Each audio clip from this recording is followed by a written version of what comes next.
কুসেপ আকিকার মাথার চুল পেছনে ধরে টান দিয়ে নিজের সামনে নিয়ে এলো। আকিকা কিছু বুঝে ওঠার আগেই কুসেপ ঠোঁট ও আবদ্ধ করলো আকিকার ঠোঁট দুটো। আকিকার চোখ বড় বড় হয়ে গেল। দু হাত দিয়ে কুসেপ বুকে ধাক্কা দিতে লাগলো। কুসেপ আকিকার কোমর টান দিয়ে উঁচু করে মিলিয়ে নিল নিজের সাথে। রুদ্ধশ্বাসে আকিকার ঠোঁটের স্বাদ নিতে ব্যস্ত সে, যেন 1000 বছর ক্ষুধার্ত কুসেপ। আকিকা অনেকক্ষণ ধাক্কানোর পর ক্লান্ত হয়ে হাল ছেড়ে দিল, চোখ বুজে নিল। কুসেপ বেশ কিছুক্ষণ পর আকিকার ঠোঁট ছেড়ে কিছুটা সরল। আকিকা বাচ্চাদের মতন চোখ বুজে আছে। হালকা করে আরেকটা চুমু খেলো ওর ঠোঁটে। বৃদ্ধা আঙুল বুলিয়ে দিল আকিকার লাল হয়ে যাওয়া ঠোঁটে। তারপর ধাক্কা দিয়ে অনেকটা দূরে সরিয়ে ডান হাত পেছন দিয়ে মুছে নিল নিজের ঠোঁট। ধাক্কা সহ্য করতে না পেরে আকিকা সজোরে বাড়ি খেলো রেলিং এর সাথে। চোখ খুলে অবাক হয়ে দেখল কুসেপকে। কুসেপ এগিয়ে এসে আকিকার দিকে ঝুঁকে রেলিং ধরে বলল, হিংস্র চোখে আকিকাকে দেখে, নির্বোধ মেয়ে, মরিচিকার পেছনে ছুটছো তুমি। আদ্র don't love you and he can't love you.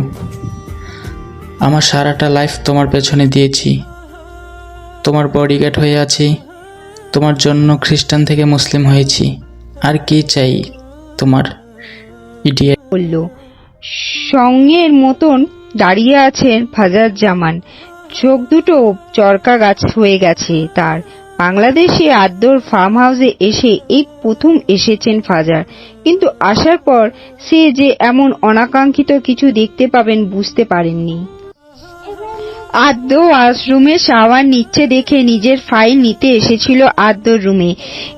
এর আগে আমেরিকায় থাকতে কখনো আদ্যর ঘরে তিনি আসেননি, প্রয়োজন বোধ নেই। রুমে ঢুকেই উত্তরের কর্নারের দেয়ালে টাঙানো দেখলো টুকটুকির ছবি। লাল একটা ফ্রক পরে আছে টুকটুকি। একটা সুন্দর মতন শাড়ি পরা মেয়ের কোলে নিয়ে রেখেছে ওকে। নিজের চোখে বিশ্বাস করতে পারছে না ফাজার।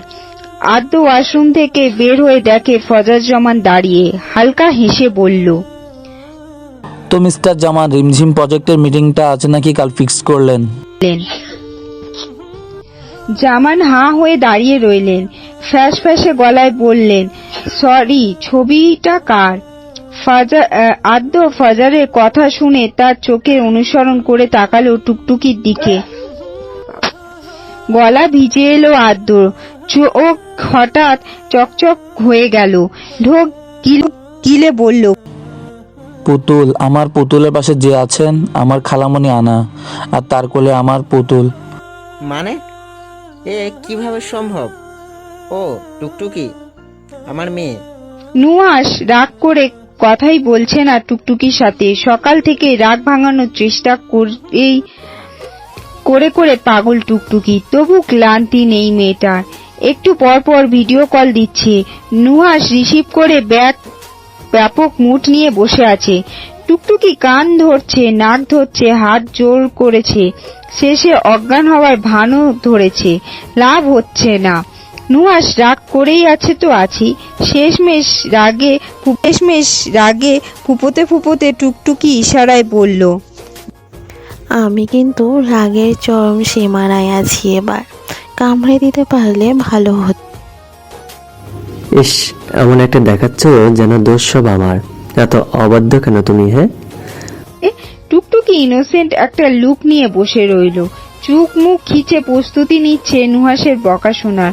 নুহাস ও চেহারা ছলনা না ভুলে বলে উঠল, উফ, তুমি বহুত পাগল আছো। টুকটুকি আবার খিলখিল করে হেসে ওঠে। নুহাসও হাসে। মেয়েটার হাসি দেখলেই অস্বস্তির ঝড় বয়ে যায় বুকে। নুহাস দুষ্টু হেসে বলে, এখন তো দূরে আছো সোনা, বিয়ের পর এমন করলে কিন্তু আর আদরই করবা। টুকটুকি মুখ লাল হয়ে গেল লজ্জায়, কান গরম হয়ে উঠল। নুহাসের দিকে তাকাতে পারছে না চোখ তুলে।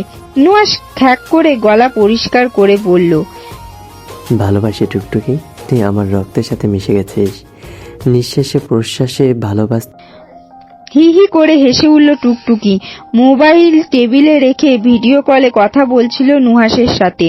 নুহাসের কথায় লজ্জায় আটকে পড়ে ওড়না দিয়ে মুখ ঢাকলো টুকটুকি। উঠে দৌড়ে চলে যেতে চাইল ঘর থেকে, তার আগেই লুটিয়ে পড়ল মাটিতে। রেহানা চোখের জলে গা ভাসছে। কিভাবে থাকবেন তিনি টুকটুকিকে ছাড়া? যে মেয়ে বুকে জড়িয়ে এক অন্ধকার আচ্ছন্ন রাতের মাতৃত্বের স্বাদ ভোগ করে নিয়েছে, সেই মেয়েকে হারাবে? না, পারবে না রেহানা।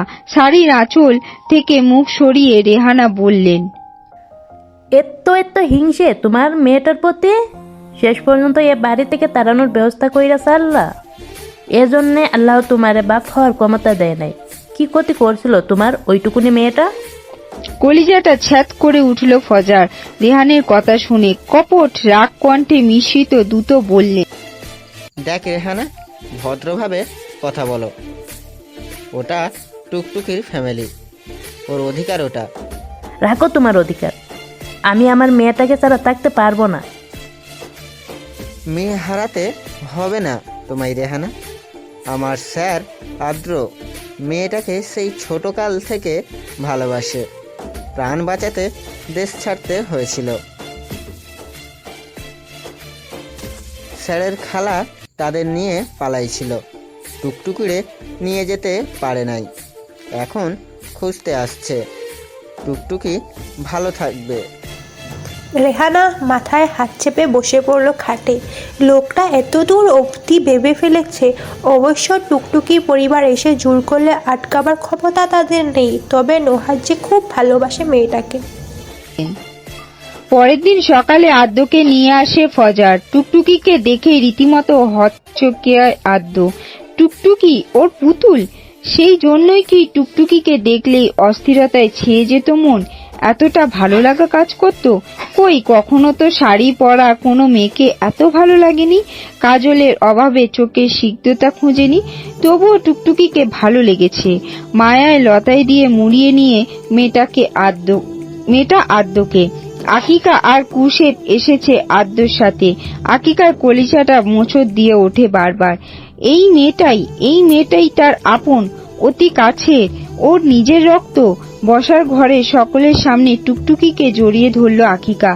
অদ্ভুত রকম ভাবে টুকটুকির শাড়ি থেকে ওর মায়ের গন্ধ পাচ্ছে আকিকা। সুখের চোখে কান্নিস পেয়ে গড়িয়ে পড়ল কয়েক ফোঁটা জল। অস্ফুট বোন, আমার কলিজাটা। নুহাসের কল আসতে দেখে পা কাঁপছে রেহানার। কি বলবে সে? চোখ দিয়ে পানি পড়ছে রেহানার। টুকটুকি যাবার পর থেকে কেঁদেই যাচ্ছে। কাঁপা কাঁপা হাতে ফোন রিসিভ করতেই নুহাস বলল, চাচি, এটা কি করে সম্ভব? ওরা নিয়ে গেলে আপনি যেতে কেন দিলেন? ওই যে টুকটুকির রিয়েল ফ্যামিলি, তার কি প্রমাণ? বলতে চাও তোর চাচা আমার কোনো কথাই শুনলো না নুহাস? আমি কি করে থাকবো আমার মেয়েটাকে ছাড়া বল? টুকটুকি আর কল করেছিল তোমায়? একবার ও ফোন দিয়ে করছিল। তারপর আকিকা নামের মেয়েটা ফোন নিয়ে বলল ভালো আছে, যখন ইচ্ছে ওকে ফোন দিয়ে কথা বলতে। তুমি নাম্বারটা দাও আমাকে। আচ্ছা 2 মিনিট তোর, আমি দিচ্ছি, মেসেজ করে দিচ্ছি, দেখে নে। বাবা, তুই কবে আসবি? দ্রুত এসে বিয়ে করে আমার মেয়েটাকে আমার কাছে এনে দে। চিন্তা করো না চাচি, আমি খুব দ্রুত আসবো। আর ওরা নিশ্চয়ই খেয়াল রাখবে টুকটুকের। তুমি রোজ ওকে দেখে এসো। আচ্ছা আমি রাখি তাহলে, অপারেশন আছে এরপর একটা। ভালো থেকো বাবা, তুইও খেয়াল রাখবি নিজের। আর টুকটুকিকে নিয়ে একদম চিন্তা করবি না। কল কেটে মোবাইল সোপায় ছুঁড়ে মারল নুহাস। দেখতে দেখতে 1 মাস কেটে গেল। রেহানার খারাপ লাগাটা একেবারে কমে এসেছে। টুকটুকি প্রত্যেকদিন আসে এ বাড়িতে। কখনো রাতে দেখতে মন চাইলে আদ্য নিজে নিয়ে আসে ওকে।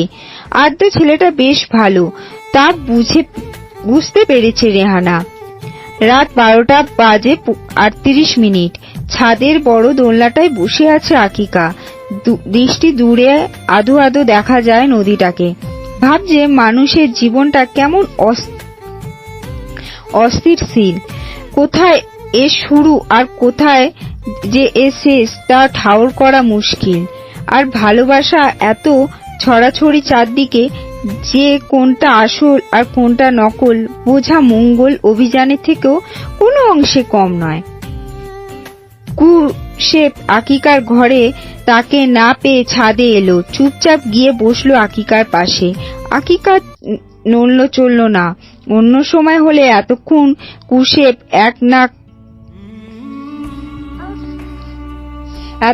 কুশেপের এক কান নষ্ট করে ছাড়ত। কুশেপ এই নদীটা খুব সুন্দর, তাই না? দেখলে চোখে রেশ কাটে, নদীর ঠান্ডা বাতাসে শরীর শিহরিত হয়, ভালো লাগে। কই, আমার তো কাটে না। কুশেপের কথায় চমকে তাকায় আকিকা। দেখে ছেলেটা এক দৃষ্টিতে তাকিয়ে আছে তার দিকে।